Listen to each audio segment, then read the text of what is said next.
So please don't rush down to the gas station. Please don't rush down to the supermarket. Please don't rush to the pharmacy. And please don't hoard the food that's available for everybody. Take some and leave the rest. Been a follower of Calypso for a long time, since I was in primary school. And today, 2 Calypsonians have come to my aid. One, Brother Mudada. And he simply says, the thing ain't care. The thing ain't care about nobody. So understand that nobody is exempted from this. And Devon Seals has come to my aid to appeal to you. And he say, in his Calypso, he say, don't jackass the thing. Understand? I know you know Calypso like I know it. The Calypsonians have spoken. Please stay away from crowds. Stay away from gatherings. Those exhortations from the very beginning remain in force. Getting sick, and a fraction of those people are requiring beds, and beds are becoming unavailable. We now have to be even more cooperative than we were last April. Unfortunately, that is not what we've been having. But I'm not here blaming anybody. I'm just pointing out to you the facts of the situation. So today in Trinidad and Tobago, we have a population that is now scared. I'm sorry that it has come to coffins and the faces of dead people for us to realize that we are in, and always has been, in a very difficult place. So we're no longer dealing with numbers. We are now dealing with 21 deaths in one day, and if you bring that down to per hour, it's almost 1 person dying every hour. That is a frightening situation. And of course, if that is allowed to multiply,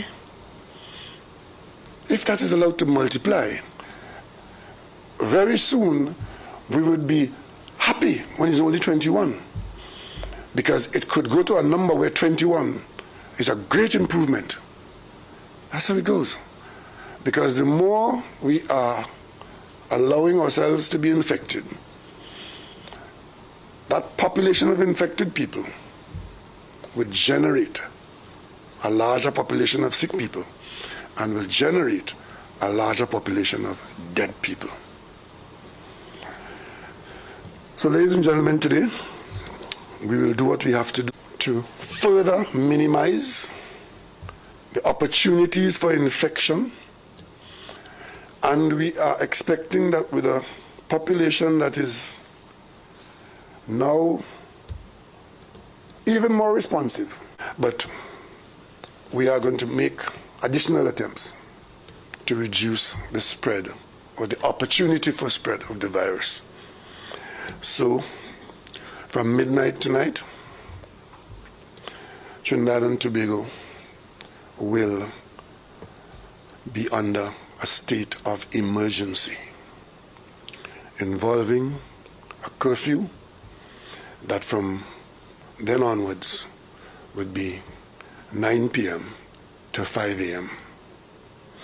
Meaning that if you don't have to be out for exempted reasons, you stay home. So the essential service would remain essential. And we've seen situations in some countries where, for the want of an oxygen tank, lives were being lost on the pavement of the hospital or even on the hospital ward. These actions are taken to avoid that. And I am simply appealing to the population to cooperate. You have been known to cooperate. You can cooperate. In fact, in some instances, I'm pleasantly surprised at the level of cooperation that is anticipated or being experienced now. I want to thank the leadership of the business community. Right now, the singular conversation is whether or not you're going to lose your life, or somebody you think well of, family or not, could lose his or her life. And the proper position is now being taken that we got to put life first and close behind livelihood. Can't be the other way around. Let me say it very clearly. Food supply systems will remain open daily. So there's no need to run down there all of you know like lemmings. If you haven't already gone so already since I spoke. The gas stations will remain open daily. So there's no need to rush down there this evening to make sure your tank full this evening.